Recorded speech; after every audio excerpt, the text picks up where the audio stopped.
Ketemu lagi dengan saya pada materi mata kuliah dasar biostatistik untuk Fakultas Kesehatan Masyarakat Universitas Jember. Pada kesempatan kali ini kita akan membahas mengenai pengenalan, pengumpulan data, dan penyajian data. Pengumpulan data secara sederhana dibagi menjadi dua. Ada yang disebut dengan pengumpulan data primer dan ada yang disebut dengan pengumpulan data sekunder. Apa yang disebut dengan data primer? Jadi data primer itu artinya data yang diperoleh atau diukur langsung oleh peneliti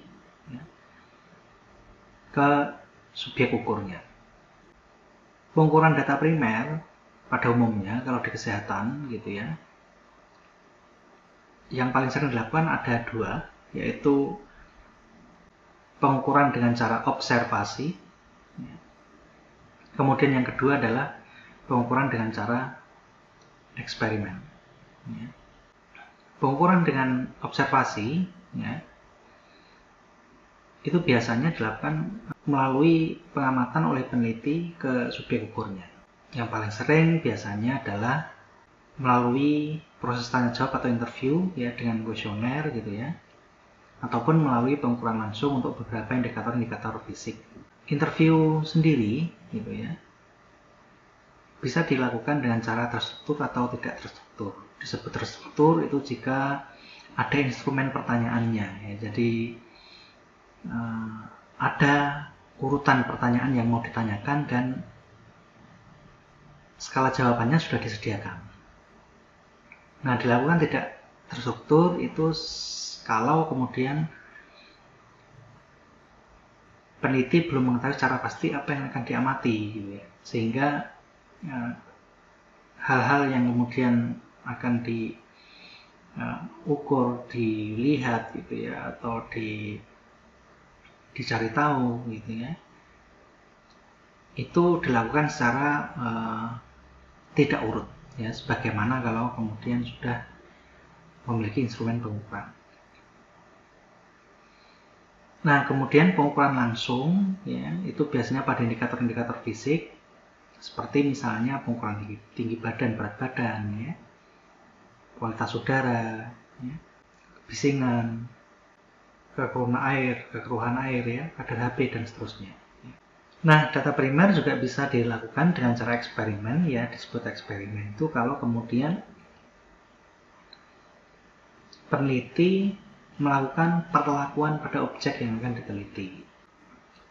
Dua cara ini adalah untuk pengukuran data primer Nah, secara lebih detail secara lebih dalam tidak kita bahas lebih lanjut di mata kuliah dasar bios. Nanti akan diulang lagi secara lebih mendalam di mata kuliah metodologi penelitian. Nah, kemudian yang kedua itu adalah data sekunder. Sesuai namanya, data sekunder. Jadi data sekunder itu berarti data yang kemudian diperoleh dari sumber lain.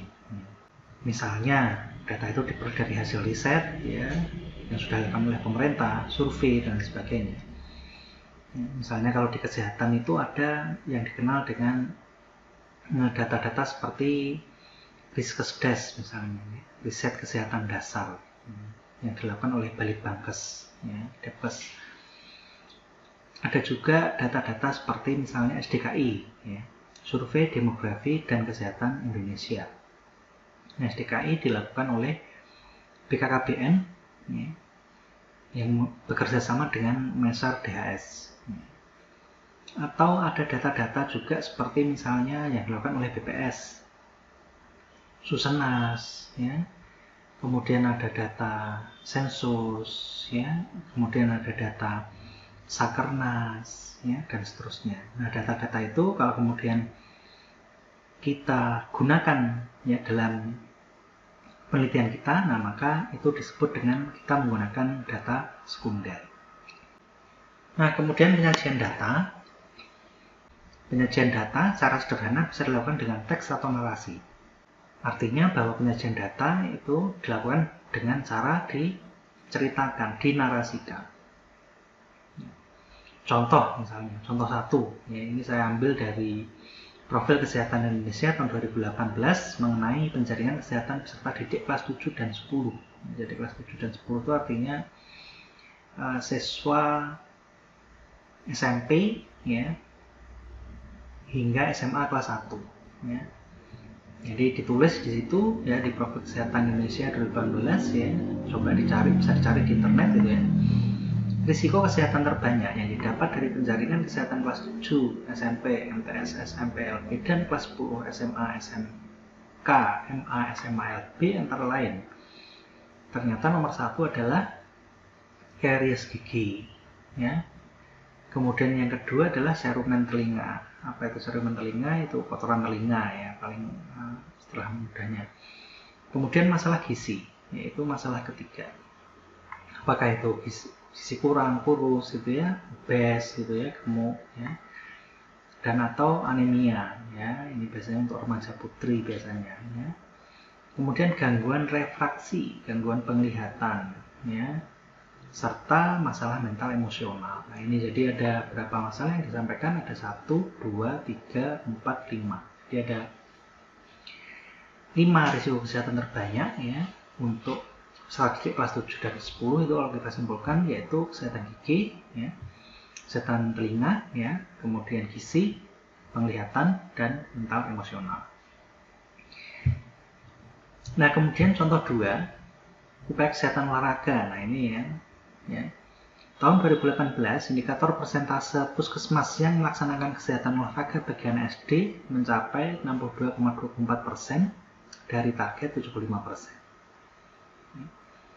Provinsi dengan capaian tertinggi berdasarkan jumlah puskesmas, ya, ada Jawa Barat, Jawa Tengah, Jawa Timur.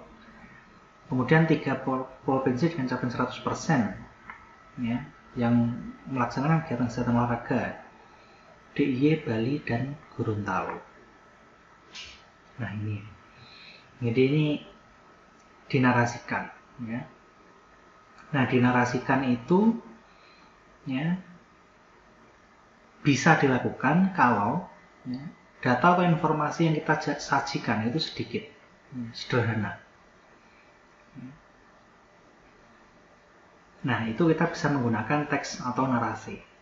Tetapi ketika data atau informasi yang ingin disampaikan itu menjadi semakin kompleks, nah, maka kalau menggunakan cara penyajian dengan teks atau narasi, nah, itu akan menjadi menyulitkan, kurang sesuai. Jadi penyajian data dengan teks narasi itu hanya bisa dilakukan kalau data atau informasi yang disampaikan itu sederhana. Misalnya kalau dari contoh 1 ini kita bisa lihat yang ingin disampaikan itu adalah 5 permasalahan, 5 risiko kesehatan terbanyak, ya, kelas 7 sampai 10. Kemudian pada contoh 2 yang ingin disampaikan itu adalah 3 puskesmas dengan capaian tertinggi untuk upaya kesehatan olahraga dan 3 provinsi dengan capaian 100% untuk upaya kesehatan olahraga. Nah, ini kesimpulan yang kita peroleh dari contoh yang sudah kita sajikan. Nah, berikutnya cara penyajian dengan cara tabel, ya. Jadi ketika informasi itu kemudian menjadi semakin berikutnya, data itu kemudian dikelompok-kelompokkan, ya, dan disajikan, ya, dengan cara tabulasi atau ditabelkan. Contohnya kalau dari tabel 62, tabel pertama yang kita lihat, tabel 62 ini adalah pencapaian program pemberantasan penyakit kusta Jawa Timur dari tahun 2009 hingga 2016. Jadi datanya data series, ya, 2009 sampai 2016. Ya, mulai dari penderita terdaftar, prevalensi rate, ya, kemudian penderita baru, CDR, ya,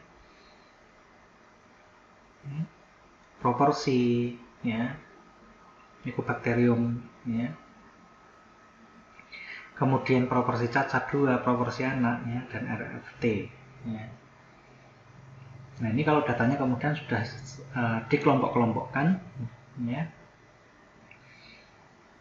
Nah, kemudian disajikan dengan cara tabulasi silang. Jadi ada dua unsur, yaitu unsur waktu, ya, yaitu tahun 2009 sampai 2016. Kemudian ada 1, 2, 3, 4, ya kurang lebih ada 4 jenis indikator, ya, yang kemudian ditabelasi silangkan. Nah, kemudian ini tabel 63, ya. Ini contohnya adalah pencapaian hasil kinerja program demam berdarah, ya, Jawa Timur tahun 2016. Ya.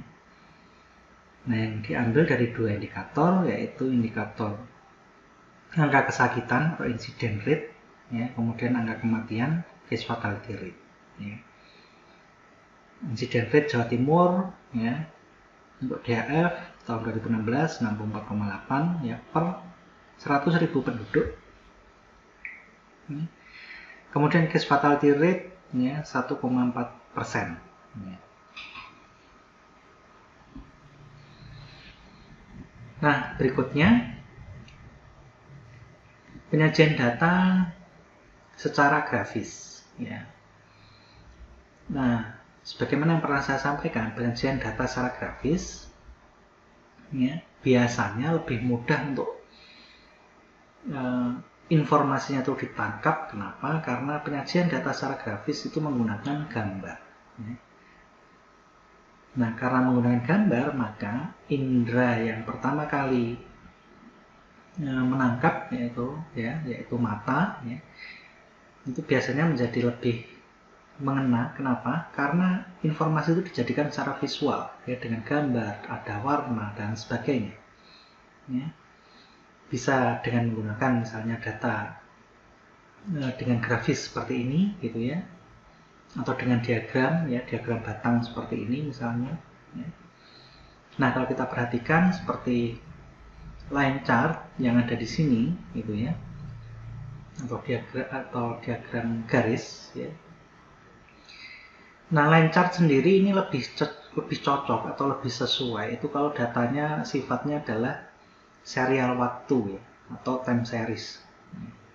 2011, 2012, 2013, 2014, 15, 16. Jadi data dengan time series seperti ini, nah ini lebih cocok dengan penyajian garis, ya, dengan diagram garis. Contoh berikutnya ini seperti misalnya data COVID, gitu ya, untuk perkembangan kasus terkonfirmasi positif COVID-19 per hari, ya, saya ambilkan dari data Jawa Timur. Nah, ini disajikan dengan cara diagram garis. Nah, ini ya, jadi sebagaimana tadi saya sampaikan, diagram garis itu sesuai atau cocok jika kemudian datanya bersifat serial waktu. Ya, dalam hal ini mulai dari tanggal September 19, ya, tanggal 19 September hingga hari ini, ya,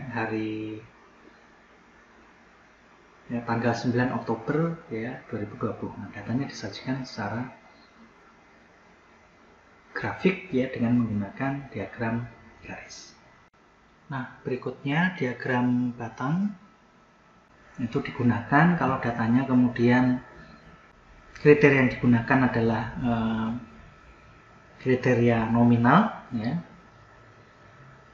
Nah, kemudian pada masing-masing kategori itu kemudian dihitung secara frekuensi, misal. Ya. Ini misalnya, ya, perkembangan strata posyandu. Ya, strata posyandu itu ada Pratama, Madya, Purnama, Mandiri. Ya, dari tahun 2010 dan hingga 2016. Ya. Nah, yang biru ini 2010, ya, jadi 2010, ya, yang Pratama berapa, ya, yang Madya berapa, ya, yang Purnama berapa, ya, yang Mandiri berapa, ya. Ini dihitung, ya, di counting, ya, dan seterusnya. Ya. Nah, berikutnya ada diagram lingkaran atau pie chart, ya. Misalnya di sini adalah persentase rumah sakit menurut kelas di Provinsi Jawa Timur, ya. Jadi Untuk rumah sakit yang kelas A, B, C, D, ya, atau belum penetapan, ya, atau belum akreditasi, gitu ya. Ini karena hanya persentasenya, ya, yang dihitung, ya, dari masing-masing kriteria rumah sakit A, B, C, D, ya. Kemudian ini satu dimensi, ya, sehingga pie chart-nya hanya ada satu, ya, hanya satu variabel saja ini variabel. Ya. Berikutnya ada yang dikenal dengan diagram pencar atau scatter plot. Ya. Scatter plot bisa kita gunakan kalau kita memiliki minimal ada dua variabel. Ya.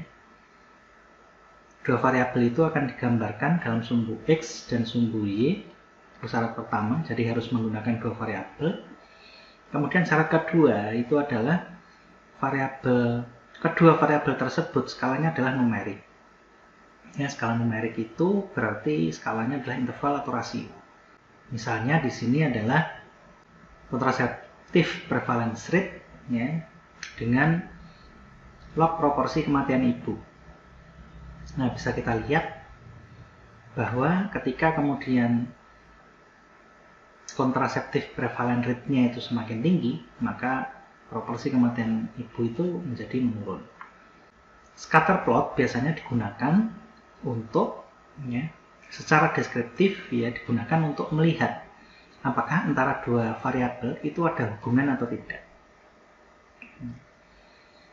Jadi kalau ada pola, ya, tren, ya, itu biasanya kelihatan seperti ini, ya. Jadi gambarnya itu terpola seperti ini. Bisa gambarnya itu dari kiri atas ke kanan bawah, ya. Ini berarti polanya pola hubungan tapi yang berkebalikan, atau sebaliknya ada pola dari kiri bawah kemudian menyebar ke kanan atas. Ya, nah itu adalah pola yang hubungannya adalah linear. Jadi deteksi pertama, ya, dari hubungan antara dua variabel itu dideteksi biasanya paling mudah dengan menggunakan diagram pencar atau scatter plot. Nah, kemudian penyajian data dengan grafis itu juga bisa disajikan dengan peta. Ya. Nah, kalau peta seperti ini artinya bahwa data itu memiliki dimensi tempat, ya, dimensi ruang, ya, dimensi ruang, ya. Maksudnya ruang itu adalah di mana, ya, dan ada dimensi waktu, ya, kapan. Ya. Karena peta itu biasanya disajikan berdasarkan wilayah tertentu, berdasarkan ruang tertentu. Ya. Jadi satuan geografisnya itu yang kemudian disebut dengan tempat atau ruang. Nah, misalnya dalam gambar ini adalah peta persebaran kepadatan penduduk Indonesia tahun 2018. Nah, ini adalah kalau kita lihat jangkauannya adalah di Indonesia, ya. Artinya adalah ini peta nasional, ya, yang mana potongan-potongan garis-garis di sini ini adalah representasi dari provinsi, ya, dan pulau. Ya. Nah, kemudian warna, ya, warna yang digunakan itu kemudian menggambarkan atau simbolisasi dari kepadatan penduduk. Ya. Nah, ini misalnya kita lihat lagi, ya. Kita lihat puskesmas yang menyelenggarakan pelayanan kesehatan santun lansia dan posyandu lansia atau posbindu. Tahun 2018. Ya. Namun dari gambarnya kita bisa lihat bahwa ada dua kondisi, yaitu 2018 dan 2017. Ya. Nah, kondisinya seperti ini. Ya. Kemudian bisa kita lihat, ya, kalau di Banten seperti apa, ya, di DKI seperti apa, ya, di Jawa Barat seperti apa, Jawa Tengah seperti apa, ya, Jogja seperti apa, Jawa Timur seperti apa, dan di masing-masing provinsi. Ya. Nah, berikutnya adalah penyajian data yang sekarang lebih banyak dikenal, yaitu infografik. Apa itu infografik? Jadi kalau definisi dari Merriam-Webster itu menyatakan bahwa infografik itu adalah a chart, diagram, or illustration, ya,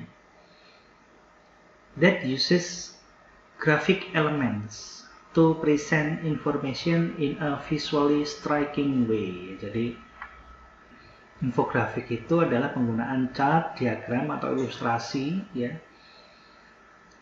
yang mana kemudian elemen grafik itu kemudian digunakan untuk menyajikan informasi ya, kemudian in a visually striking way. Jadi ini kurang lebih bisa kita terjemahkan, in a visually striking way itu adalah dengan cara yang sangat menarik ya.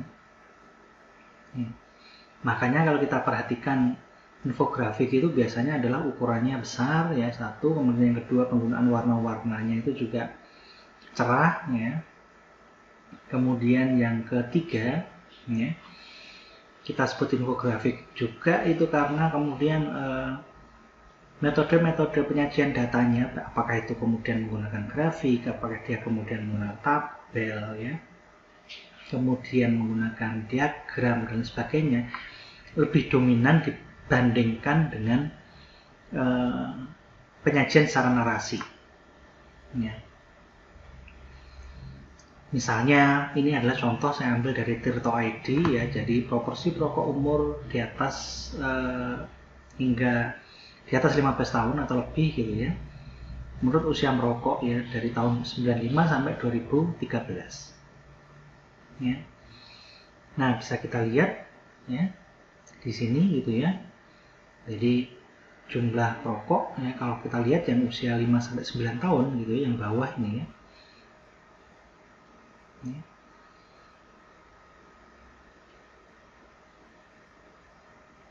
Berfluktuatif ya, tapi yang menyedihkan adalah untuk yang usia 10 sampai 14 tahun ya, bisa kita lihat presentasinya ya dari tahun ke tahun semakin tinggi, dari 9, 9,5, 12,5%, 16, 17,5% dan 17,3%.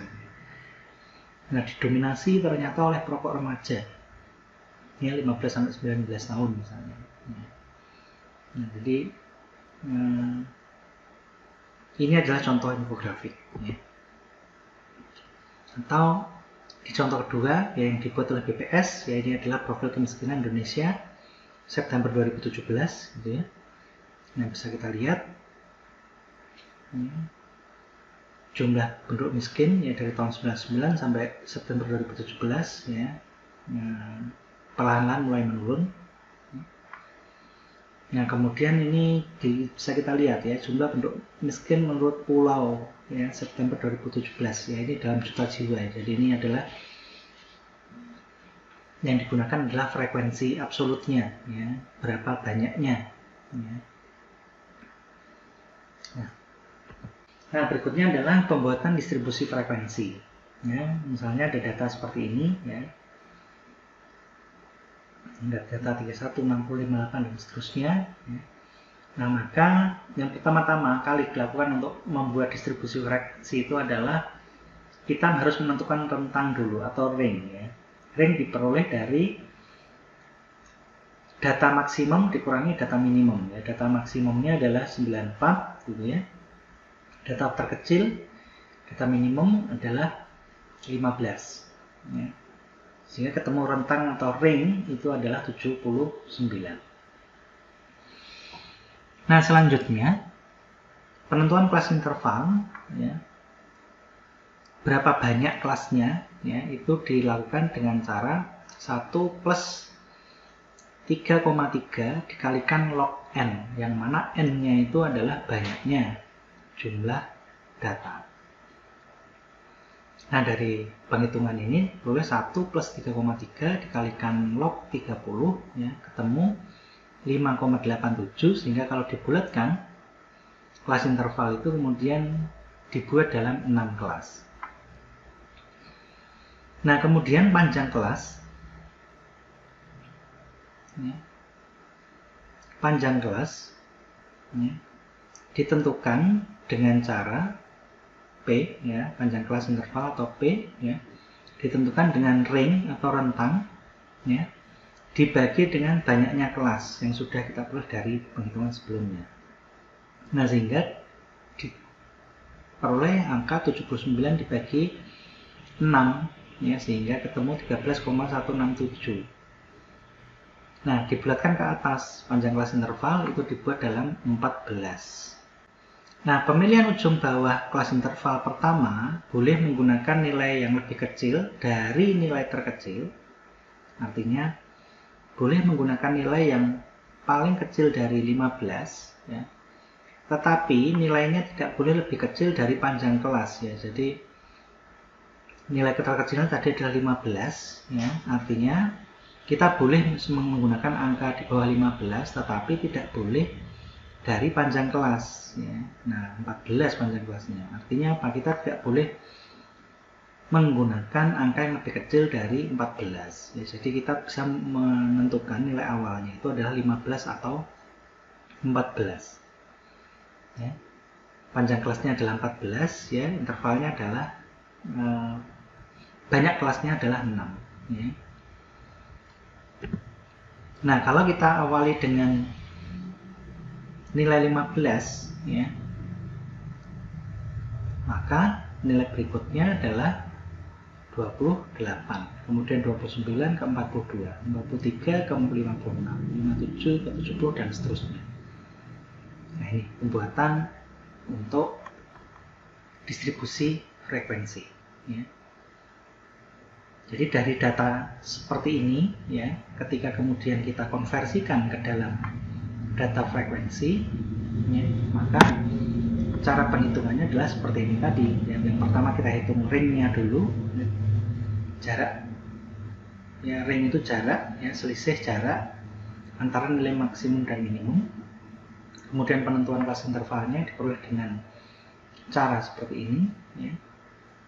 1 plus 3,3 log n, yang mana n-nya itu adalah banyaknya data, ya.